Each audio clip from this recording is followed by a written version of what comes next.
로마서 5장 14절부터 21절까지 로마서는 246페이지 있습니다.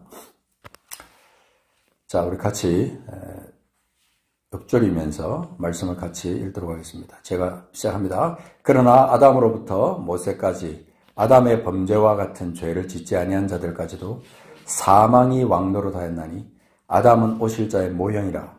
그러나 이 은사는 그 범죄와 같지 아니하니 곧 한 사람의 범죄를 인하여 많은 사람이 죽었은즉 더욱 하나님의 은혜와 또한 한 사람 예수 그리스도의 은혜로 말미암은 선물은 많은 사람에게 넘쳤느니라. 또 이 선물은 범죄한 한 사람으로 말미암은 것과 같지 아니하니 심판은 한 사람으로 말미암아 정죄에 이르렀으나 은사는 많은 범죄로 말미암아 의롭다 하심에 이름이니라. 한 사람의 범죄로 말미암아 사망이 그 한 사람을 통하여 왕노릇하였은즉 더욱 은혜와 의의 선물을 넘치게 받은 자들은 한 분 예수 그리스도를 통하여 생명 안에서 왕노릇하리로다. 그런즉 한 범죄로 많은 사람이 정죄에 이른 것과 같이 한 의로운 행위로 말미암아 많은 사람이 의롭다 하심을 받아 생명에 이르렀느니라. 한 사람이 순종하지 아니함으로 많은 사람이 죄인된 것 같이 한 사람이 순종하심으로 많은 사람이 의인이 되리라. 율법이 들어온 것은 범죄를 더하게 하려 함이라. 그러나 죄가 더한 곳에 은혜가 더욱 넘쳤나니 이는 죄가 사망 안에서 왕노릇한 것 같이 은혜도 또한 의로 말미암아 왕노릇하여 우리 주 예수 그리스도로 말미암아 영생에 이르게 하려 함이라. 아멘. 이 말씀을 우리가 계속해서 또 읽고 소리내서 읽고 묵상하고 이렇게 하다 보면 여기서 아주 오버랩되는 굉장히 중요한 큰 특징적인 단어가 여기서 딱 나옵니다. 뭐냐면 왕노릇한다는 단어입니다. 왕노릇한다. 결론으로 말씀드리면 내 안에서 지금 누가 내 안에서 왕노릇하고 있느냐, 무엇이 내 안에서 지금 왕노릇을 하고 있느냐는 겁니다. 왕노릇이 뭡니까? 왕이 있으면 나는 뭡니까? 나는 그냥 그 왕에게 복종해야 되는 그런 존재라는 겁니다. 그것을 이제 다른 표현으로 보면 이제 6장에 넘어가면요. 6장 6절에 가서 보시면, 잘 보시면, 옛사람이 예수와 함께 십자가에 못 박힌 것은 죄의 몸이 죽어 다시는 우리가 죄에게 종노릇하지 않는다. 종노릇이라는 단어가 나와요. 종노릇. 그러니까 그 죄가 우리 안에서 왕노릇하면 우리는 죄에게 무슨 노릇한다고요? 종노릇하는 거예요. 종노릇한다는 뜻은 거기에 묶인다는 겁니다. 죄에게 묶인다는 뜻이거든요. 그러니까 한 사람의 죄로 말미암아 우리에게 모든 사람에게 죄가 왔어요. 그래서 그것을 원망하고 아담이 이 범죄하지 않았으면, 하나님을 반역하지 않았으면 우리가 죽지 않았을 텐데 왜 그때 아담이 이 먹지 말라고 한 것을 먹어서 우리가 지금 이렇게 됐느냐.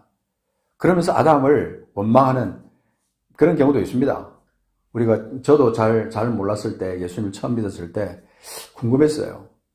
아담이 범죄를 했기 때문에 나도 아담의 뒤를 이은 내가 그 죄를 그대로 내가 받았다. 이거는 불공평하다.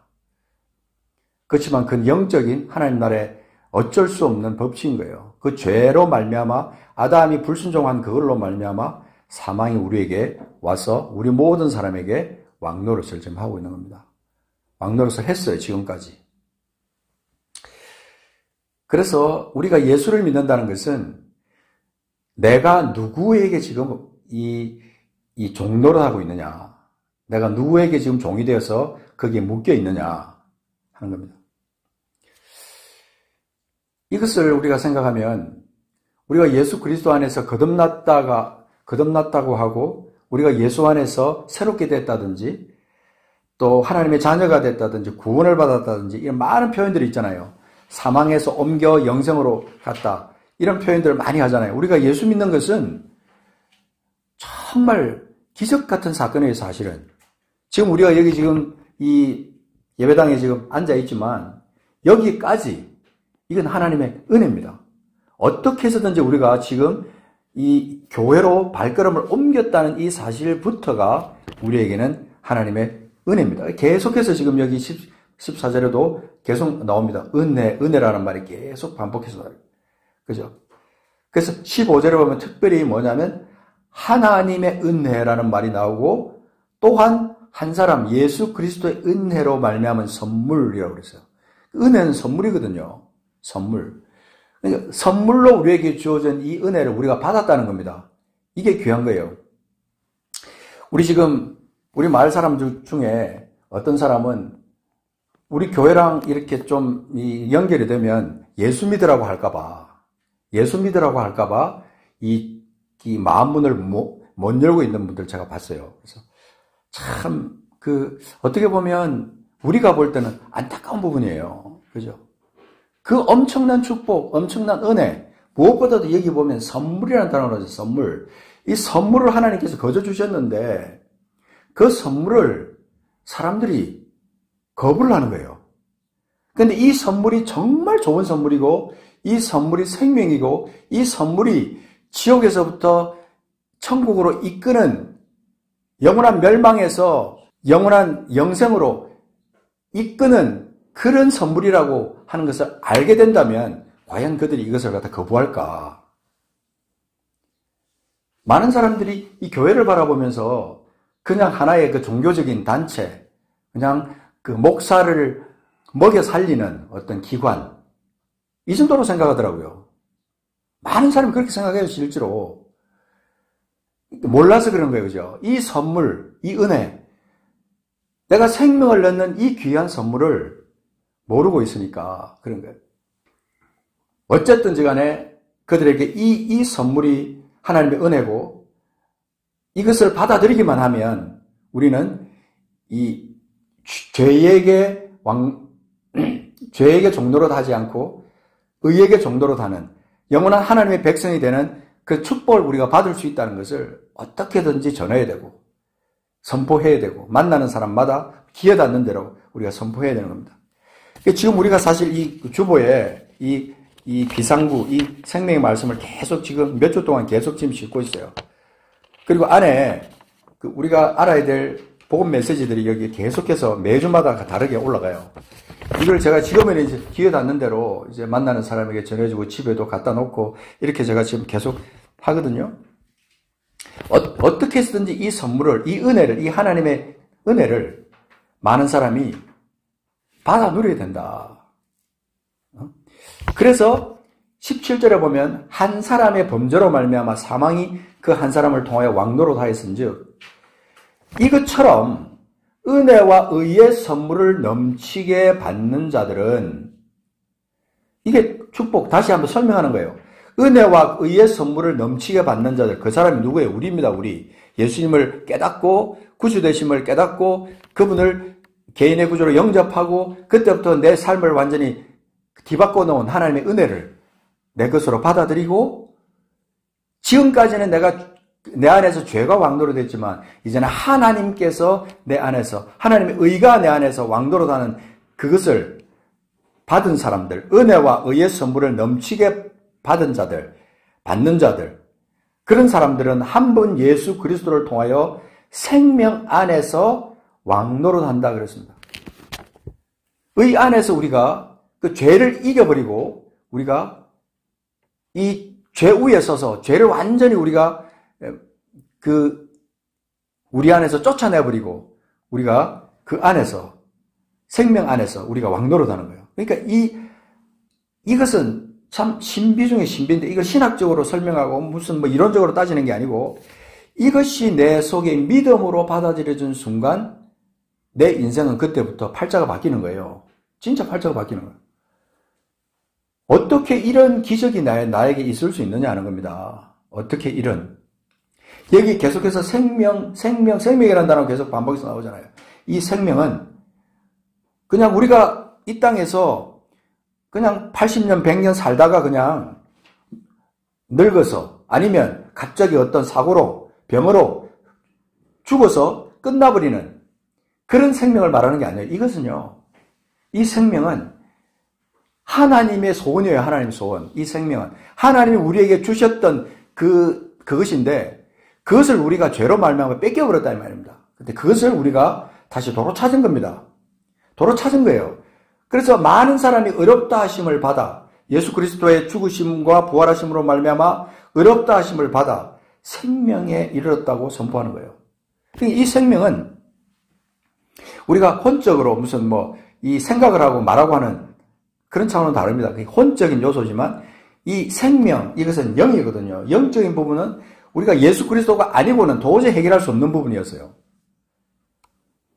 누군가가 대신 그 대가를 치러야만 되는 그런 죄였단 말입니다. 그러니까 주님께서 그 몇천 년 동안 하나님께서 예언해 오시고 하시다가 정한 때에 예수님 오셔서 예수님이 십자가를 지셨다 이 말입니다. 이게 보통 사건이 아닙니다, 이게. 그래서 우리가 죄가 더하면, 죄가 넘치면요, 죄가 많은 곳에는 은혜가 더욱 넘쳤다 이 말은, 죄가 많은 곳에는 오히려요, 주님 앞으로 돌아올 수 있는 기회가 훨씬 많아요, 사실. 죄가 깊어지고 그 죄 때문에 절망하고 내가 정말 인간적으로 할 수 없는 그런 어떤 상태에 가면은요, 성령께서 그를 만지시면서 그가 성령으로 새롭게 되는 역사가 나타나고 죄가 깨달아지고 죄를 회개하는 마음이 생기지만 죄를 느끼지 못하고 의롭게 산다고 내가 윤리적으로 완전한 사람이라고 생각하는 사람들은요, 이 죄 문제를 자기와 연결시키지 않습니다. 그래서 하나님께서 베풀어 놓으신 이 십자가의 은혜, 구원의 은혜를 자기 것으로 받아들이지를 못하는 거예요. 계속해서 이 은혜가 나오잖아요. 은혜, 그죠? 은혜가 너무 흔한 말로 우리에게 있지만 이 은혜가 너무 우리에게 소중한 겁니다. 그래서 우리가 그 신앙적인 단어 중에 은혜롭다, 뭐죠? 은혜로 산다, 그죠? 그런 단어 말을 많이 하잖아요. 은혜라는 말을 많이 쓰는데 이 은혜가 내 속에 느껴지면요, 그것이 감격으로 오면 눈물밖에 날 게 없어요. 너무 감사하기 때문에, 너무 소중하기 때문에. 예수 믿는 것을 언제부턴가 죽어서 천당 가는 그걸로만 자꾸 생각하니까 예수 믿는 이 신앙의 이 폭을 좁혀버리는 거예요. 깊이를 아주 낮춰버리는 겁니다. 그게 아니라 예수 믿는 이 신앙은 죽어서 천국 가는 그것만을 말하는 게 절대 아니라는 겁니다. 내가 영생을 얻었다. 내가 생명 안에 있다. 하나님 은혜를 받았다. 이런 단어들이 이게 그냥 내가 이 땅 그냥 살다가 죽으면 천당 가고 이 땅은 아무렇게나 살아도 되고 이게 아니라 이 은혜가 내게 느껴지면요, 그때부터 내게 뭐가 오냐면 감격이 옵니다. 감격. 그러면서 내 영혼을 터치하는 성령님의 그 만지심이 내 속에 있으면서 이 은혜가 내 속에서 충만해지면서 그때 이 죄를 이길 수 있는 힘이 내 속에서 또 동시에 나오는 거예요. 그러니까 이 은혜는 너무나 소중한 선물입니다. 그래서 은혜가 더해지면요, 어떤 일이 우리 속에 딱 있게 되냐면 죄가 우리에게서 왕노릇 할 수가 없어요. 죄를 이길 수 있는 힘이 우리에게 생기는 겁니다. 그래서 6장 1절에 딱 넘어가면 우리가 무슨 말을 하리요? 은혜를 더하게 하려고 죄에 거하겠느냐, 그렇게 말합니다. 왜냐하면 우리가 생각할 때 은혜를 더하게 하려고 그러면 더 큰 은혜를 받기 위해서 우리가 죄에 계속 거하면 되겠네, 이렇게 말하는 사람이 있거든요. 근데 2절에 보면 그럴 수 없다라고 딱 말합니다. 죄에 대하여 우리가 어떤 상태냐면 죽었기 때문에 그래요. 죄에 대해서 죽었기 때문에 우리가 어찌 그 가운데 더 살겠느냐, 그럴 수 없다는 거예요. 이거는 선포입니다. 죄에 대해서 죽었다는 것은 다시는 내가 죄에게 종노릇하지 않는 그런 상태가 된다는 거예요. 그러니까 우리가 부활신앙 그러는데 부활신앙은 딴 거 아무것도 없어요. 내가 죄에 대해서 죽었던 내가 다시 그 죄에게 종노릇하는 그런 상태가 되지 않는 그것이 바로 부활신앙이에요. 그렇게 되면 만약에 여전히 내가 죄에게 종노릇하는 상태가 된다면 주님이 나를 위해서 죽으시고 다시 사신 그 죽으심과 다시 사심의 의미가 없는 거예요. 아무런 의미가 없는 겁니다. 예수님은 그냥 역사적으로 그 땅에 태어나셔서 그냥 사시다가 자기 죄 때문에 죽었고 그러다가 어쩌다가 부활하셨다. 그 정도로 우리가 생각하지 나를 위해서 예수님이 죽으시고 나를 살리기 위해서 주님이 내가 영원히 죄에서 멀어지는 그런 상태가 되게 하기 위해서 우리 주님께서 부활하셨다는 그 사실을 많은 사람들이, 많은 그리스도인들이 생각하지 않습니다. 오늘 선언적으로 말하고 있는 것은 우리는 죄에 대해서 죽었다는 겁니다. 죄에 대해서 죽었다. 이게 우리 실생활 가운데 어떻게 우리가 이것을 적용할 수 있느냐. 첫 번째는요. 죄에 대해서 죽은 우리는요. 그 속에 기쁨이 솟아납니다. 은혜가 넘치면서 그 속에서 기쁨이 솟아납니다. 은혜와 기쁨은요. 같은 어근이에요. 헬라어로 같은 어근. 그래서 은혜가 넘치면 그 속에 기쁨이 솟아나고 죄를 이기는 권세가 우리 속에 있으면서 우리 속에 하나님의 그 충만한 기쁨이 충만한 것이 우리 속에 우리 영을 꽉 사로잡고 우리 혼을 사로잡고 그러면서 그것이 육체적인 것까지 영향을 미치면서 우리가 육도 강건함을 얻는다 이 말입니다. 그래서 주님이 죽으셨다는 것과 그 다음에 부활하셨다는 것은 우리에게 너무 소중한 진리인데 그래서 침례라는 것은요. 세례, 침례라는 것은 물속에 완전히 내가 들어가서 내가 죽었다가 내가 그리스도와 함께 죽는 거예요. 내가 그리스도와 함께 죽고 내가 다시 사는 겁니다. 그래서 4절에 보면 우리가 그의 죽으심과 합하여 침례를 세례를 받음으로 그와 함께 장사되었나니. 자, 장사됐다 이 말이 위대한 선언입니다. 장사되었다는 건 완전히 묻혀버려서 죽은 겁니다. 이것을 표현하기 위해서 침례를 받는 거예요. 내가 첫 번째 순종으로 예수 믿고 나서 첫 번째 순종으로 침례를 받는 거예요.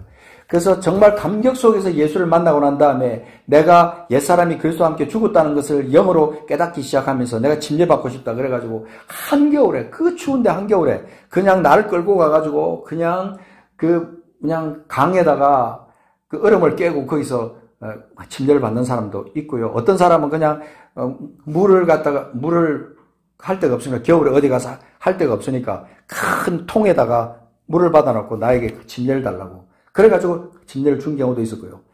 그 뭘 말하냐면 내가 그리스도와 함께 죽었다는 것은 내가 그와 함께 장사되었다는 것은 내가 다시는 내가 죄에 대해서 죽은 내가 다시 죄와 함께 죄가 내 안에서 역사할 수 없다 하는 것을 선포하는 거예요. 그죠?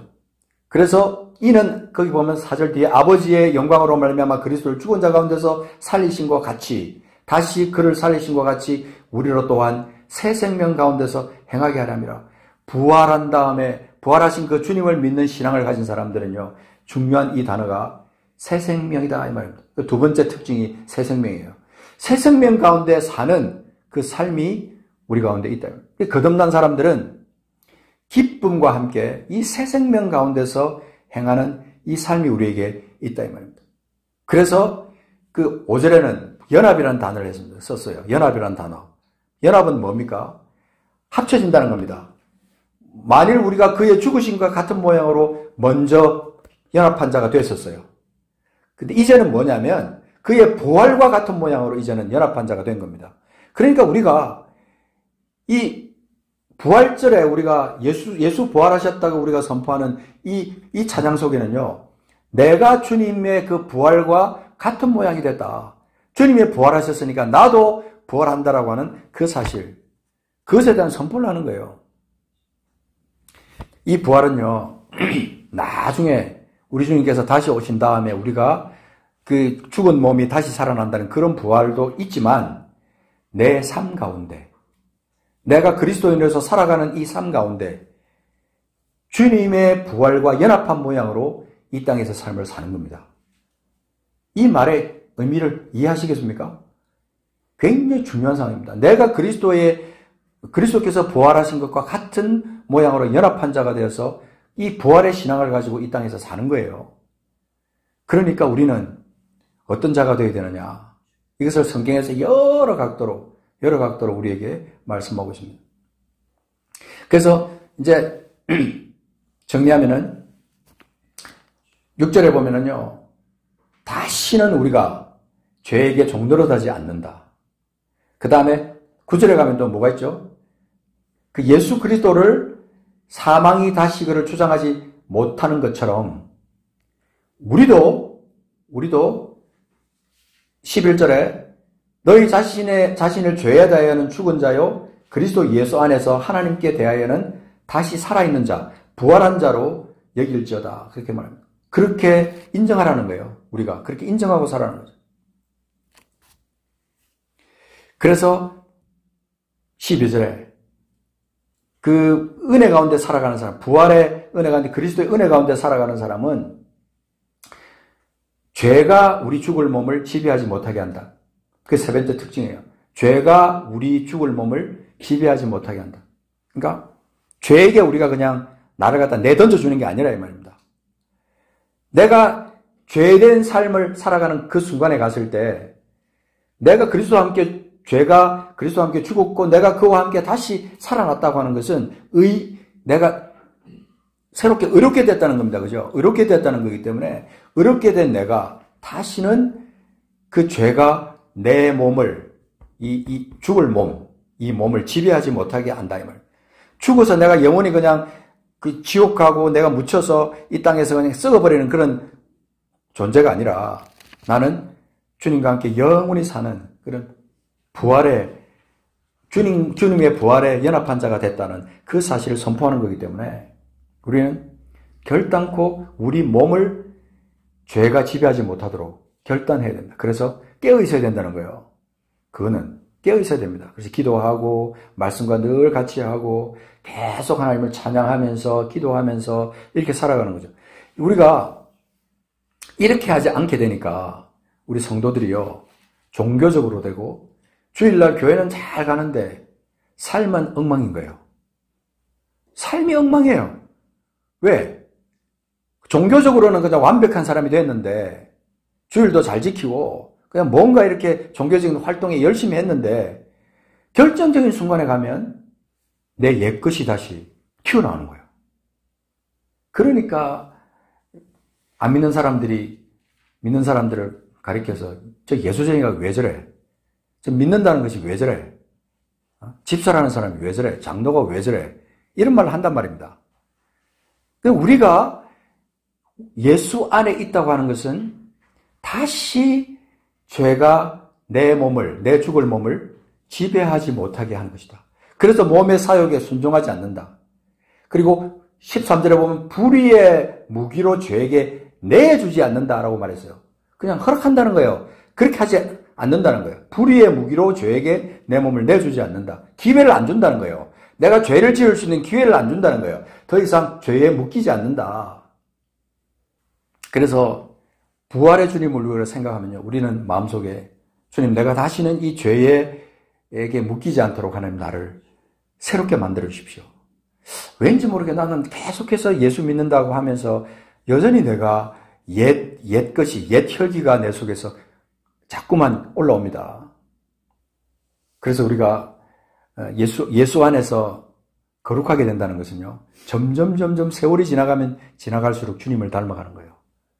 주님의 성품, 주님의 겸손, 주님의 온유하심, 주님의 그 참으심, 길이 참으심, 이런 것들을 우리가 계속해서 닮아가게 되는 거예요. 그래서 나중에는 결국 주님의 형상을 담는 그런 데까지 우리가 가려고 애를 쓰고 최선을 다해서 그런 삶을 살 때 성령이 우리를 도와주시는 거죠. 말씀이 내 안에서 역사하사 성령이 도와주셔서 내가 그렇게 된다. 그래서 14절에 있는 것이 다시 말하면 너희 지체를 불의의 무기로 죄에게 내주지 않는 불의가 그 무기를 사용하여서 나를 계속해서 공격해가지고 우리에게 송사하고 죄의식을 갖게 하고 그러면서 계속해서 그 죄를 반복해서 짓는 하나님께 불순종하는 그런 상태가 되지 않도록 우리 자신을 진리로 무장하고 기도로 무장하고 깨어 있어서 주님 뜻 가운데 살아야 된다. 그래서 거기 13절 뒤에 보십시오. 오직 너희 자신을 거기 한번 읽어볼까요? 오직 너희 자신을 죽은 자 가운데서 다시 살아난 자같이 하나님께 드리며 너희 지체를 의의 무기로 하나님께 드리라. 굉장히 중요한 표현입니다.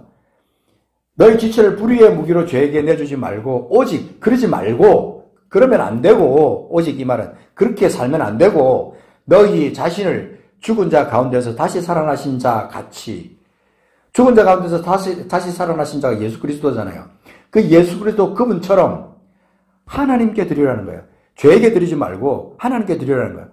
그러니까 우리가 기회를 죄에게 드릴 수 있는 기회를 계속해서 하나님께 드리기 위해서는 우리가 깨어 있어야 되는 거예요. 그래서 매일매일 삶 가운데 우리가 깨어 있는 삶을 살면서 나 자신을 하나님께 드린다는 것은 하나님께 초점을 맞춘다는 거고 하나님의 생각을 내가 갖는 것이고 하나님의 길을 내가 걸어가기를 작정하는 그런 삶을 사는 것이 하나님께 나 자신을 드리는 거라. 그래서 너희 지체를 죄의 무기로 불의의 무기로 죄에게 내주는 대신에 의의 무기로 의를 이 세상에 나타낼 수 있는 그 무기로 하나님께 드린다. 무엇을? 나를. 그러니까 이게 엄청난 차원입니다. 이게 엄청난 차원. 오늘날 이런 그리스도인이 너무 적다면 이 수가 너무 적다고. 우리가 하나님 나라에서 이런 사람들이 많아져야 하나님이 영광을 받으시는데 여전히 예수를 믿는다고 하면서 14절에 있는 것처럼 죄가 자신을 주장하는 사람, 그런 사람이 너무 많은 거예요. 죄가 자신을 거듭났다고 하는데도 죄가 자신을 계속 주장하게 내버려 두는 거야, 자기 몸을. 종교적으로 자기 자신을 그냥 방임하면서 교회는 왔다 갔다 하지만 그냥 그렇게 해서 시간을 보내다 보면요. 나중에는 남는 게 뭐냐면 종교적인 껍데기만 남는 거예요, 결국은. 근데 그게 언제 가서 증거가 딱 드러나냐면요. 이 세상을 떠나는 날. 그렇게 사는 사람, 종교적으로 그렇게 사는 사람, 여기서 말씀대로 죄가 너희를 주장하지 못하게 하라 그랬는데 그냥 그대로 그냥 방임하고 그렇게 살아가다 보면 신락 같은 그냥 그저 죽어서 전당 가는 그거 하나 붙들고 살아갔는데 어느 날 갑자기 자기 마음속에 두려움이 다가오는 거예요. 왜? 내가 하나님의 자녀라고 했는데 내가 하나님 뜻대로 살은 인생이 너무 없어. 너무 짧아, 그 기간이. 그러니까 내가 지옥 갈 것 같은 거예요. 죽기 직전에 불안해가지고 그냥 어찌할 바를 몰라 하는 사람들이 있어요. 장로 아니라 목사 아니라 어떤 사람이라도 있다 이 말이에요. 거듭났다고 하지만 여전히 죄가 자신을 주장하도록 그냥 내버려 둔 거예요. 14절 보십시오. 이는 너희가 법 아래 있지 않고 어디 아래 있다고요? 은혜 아래. 은혜 아래. 그 주님이 우리에게 선물로 주신 그 은혜의 선물 아래 우리가 계속 있었는데 그거를 우리가 그냥 놓쳐버리고 살았던 거예요. 은혜만 충만해도요, 사실은 우리 속에 감사가 넘쳐나면서 죄를 이길 수 있는 힘이 있는데 은혜가 없는 거예요. 그 은혜를 차단하는 것이 이 종교라는 겁니다. 종교. 여러분 기억하십시오. 이 종교는요, 우리를 은혜에서 자꾸 멀어지게 만들어요. 위태위태합니다. 간당간당합니다. 뭔가 구원을 받는 것 같은데 저 사람의 구원이 완전하지 않아요. 뭔가 불안해요. 우리 눈에 그렇게 보인다면 우리 하나님께서는 어떻게 보시겠어요? 성령께서는 어떻게 보시겠냐 이 말입니다. 고린도전서 15장에 보면은 이 고린도서 15장은 부활주일 때마다 나오는 그런 본문입니다. 근데 잘 보시면요. 15장에 보면 55절에 사망아 너의 승리가 어디 있느냐. 자, 승리라는 단어가 여기 딱 나옵니다. 승리에다 초점 맞춰 보십시오. 사망아 너의 승리가 어디 있느냐. 사망아 네가 쏘는 것이 어디 있느냐. 사망은 더 이상 우리 안에서 우리를 쏠 수 없다는 거예요. 우리를 멸망하게 할 수 없다는 거예요. 사망은 이제 완전히 우리에게서 끝났어요. 사망은 우리 것이 아니라는 겁니다. 이게 부활신앙을 가진 우리에게 축복입니다. 축복. 은혜예요, 이게. 56절 같이 읽어보세요. 시작. 사망이 쏘는 것은 죄요. 죄의 권능은 율법이라. 지금까지는 이 율법 때문에 이 죄에게 묶여 있었는데 근데 57절 같이 시작. 우리 주 예수 그리스도로 말미암아 우리에게 승리를 주시는 하나님께 감사하노니. 58절 그러므로 내 사랑하는 형제들아 견실하며 흔들리지 말며 항상 주의 일에 더욱 힘쓰는 자들이 되라. 이는 너희 수고가 주 안에서 헛되지 않은 줄 알미라. 그래서 너희 수고가 주 안에서 헛되지 않은 줄 알미라. 우리 주 예수 그리스도, 죽으시고 다시 사신 예수 그리스도, 나를 죄에서 완전히 멀어지게 만든 예수 그리스도, 그분으로 말미암아 하나님은 우리에게 승리를 주셨다는 겁니다. 승리.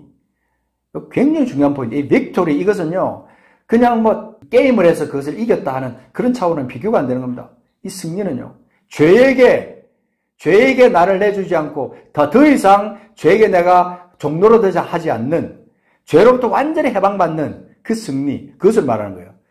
그러므로 내 사랑하는 형제들아, 이 승리를 가진 이 사랑하는 형제들아, 더 이상 죄에게 묶여있지 못하는, 묶일 수 없는 형제들아, 견실하며 흔들리지 말며 항상 주의 일에 더욱 힘쓰는 자들이더라. 주님께 목표를 맞추고 주님의 일을 위해서 정진하다 보면요, 믿음이 점점 자라고, 거기서 우리가 예수 그리스도께서 나를 지켜주시는 그 견고한 그 방어벽, 그것을 내가 느끼면서 살아갑니다. 질병 앞에서도 그렇고, 어떤 환경 앞에서도 그렇고, 어떤 죄책감에서도 그렇고, 그런 거 다 우리가 이길 수 있습니다. 우리가 예수 안에서 그 붙들고 주님 안에 있는 그 주님의 믿음, 주님 주신 그 믿음을 붙들고 나가는 거죠. 주의 일에 더욱 힘쓰는 자들이더라. 이는 너희 수고가 절대로 헛되지 않습니다. 우리가 이 땅에서 하나님을 위해서 살고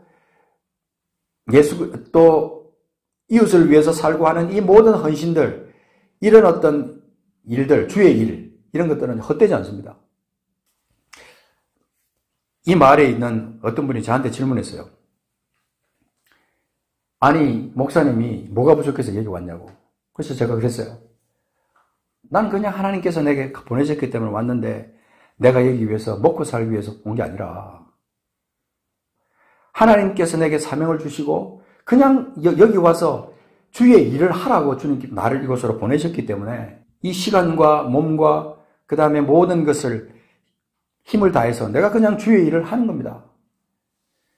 그 일을 위해서 내가 여기 왔지, 내가 먹고 살기 위해서 온 게 아닙니다. 그러니까 이해가 안 되는 것처럼 그러더라고요. 우리가 주님 일을 할 때요, 이 부활신앙을 다 갖고 있으면 모든 게 가능하고 모든 게 넉넉합니다. 풍성해지는 거예요. 풍성해지는 거예요.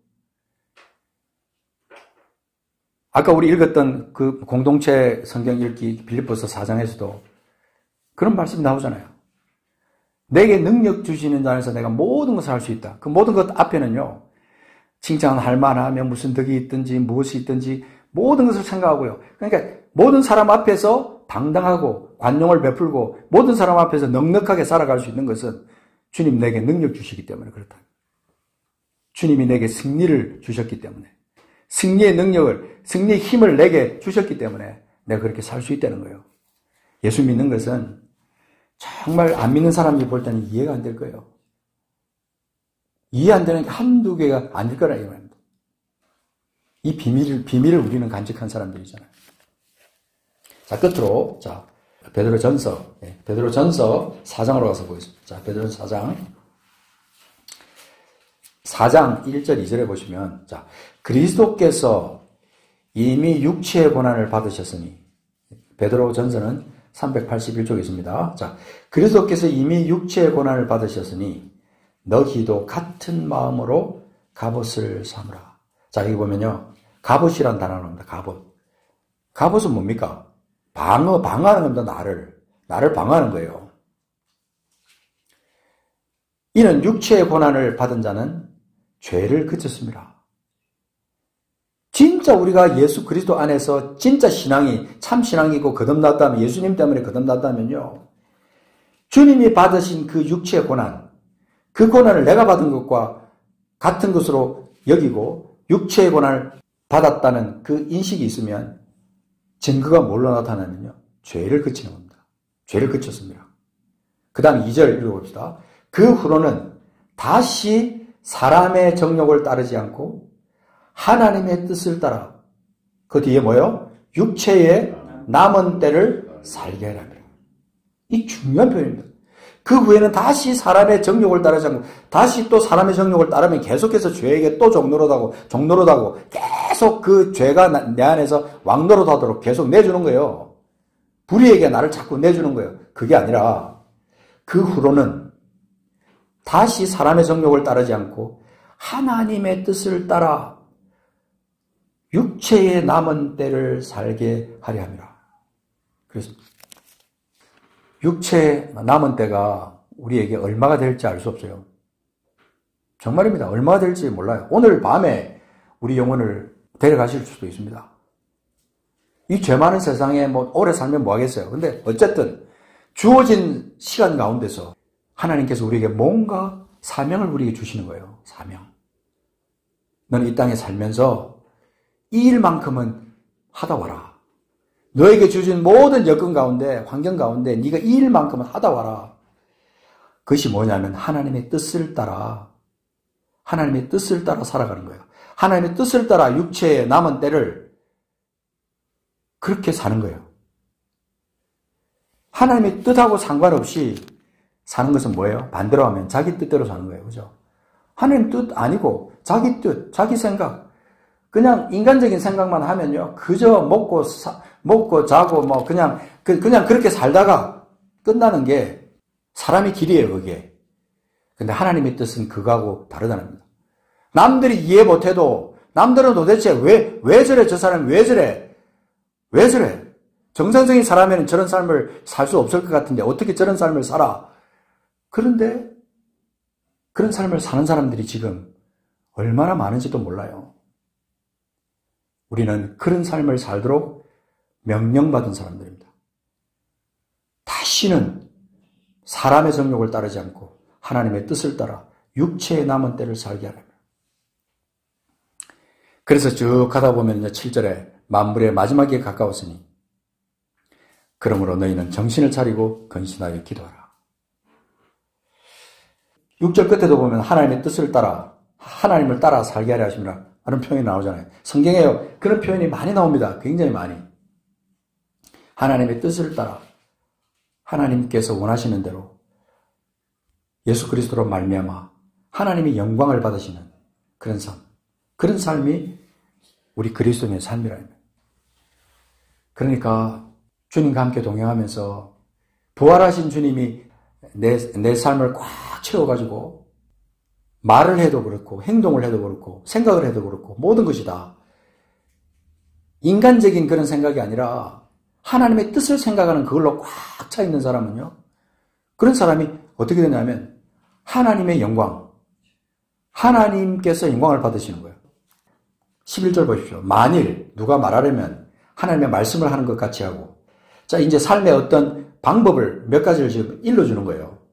부활신앙을 가진 사람, 하나님 뜻대로 사는 사람이 어떻게 살아야 되냐면 만일 누가 말하려면 하나님의 말씀을 하는 것 같이 하고 누가 봉사하려면 하나님의 공급하시는 힘으로 하는 것 같이 하라.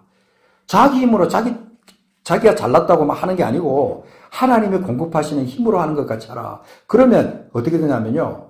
결국 보면 하나님의 영광을 받으신다. 그 뒤에 나오죠. 이런 범사의 예수 그리스도로 말미암아 하나님의 영광을 받으시게 하랍니다. 그에게 영광과 권능이 세세에 무궁토록 있게 하랍니다. 우리 삶의 특징이 뭐냐면요. 네 번째가 뭐냐면 하나님의 영광을 받으시는 삶이에요. 그리스도인이 된다는 것은 결국은 이 부활신앙을 가지면서 하나님께 영광을 돌리는 삶이에요. 평생을 100년을 살아도요. 하나님께 영광 돌리는 그하고는 아무런 상관없이 자기 혼자 자기 거 그냥 그렇게 살다가 그냥 유지하면서 살다가 때가 돼서 죽으면 그게 무슨 그리스도인의 삶이라는 거예요. 그런 사람이 어떻게 그런 사람을 위해서 예수님께서 그를 위해서 죽으셨고 그를 위해서 다시 살아나셨다고 말할 수가 있냐면 말도 안 되는 거거든요. 주님은 정말 죽을 수밖에 없는 나를 분명히 살려주셨는데 그 사랑을 받은 내가 그 은혜를 받은 내가 그 선물을 받은 내가 이제 내가 어떻게 살아야 되느냐. 다시는 사람의 정욕을 따르지 않고 죄를 그치고 하나님의 뜻을 따라 육체의 남은 때를 사는 거예요. 이게 진짜 거듭난 그리스도인 하나님의 사람이에요. 부활신앙을 가진 하나님의 사람이에요. 우리 모두는 이런 삶을 살아야 됩니다. 이런 삶을 사는 그리스도인이 많아져야 되는 겁니다.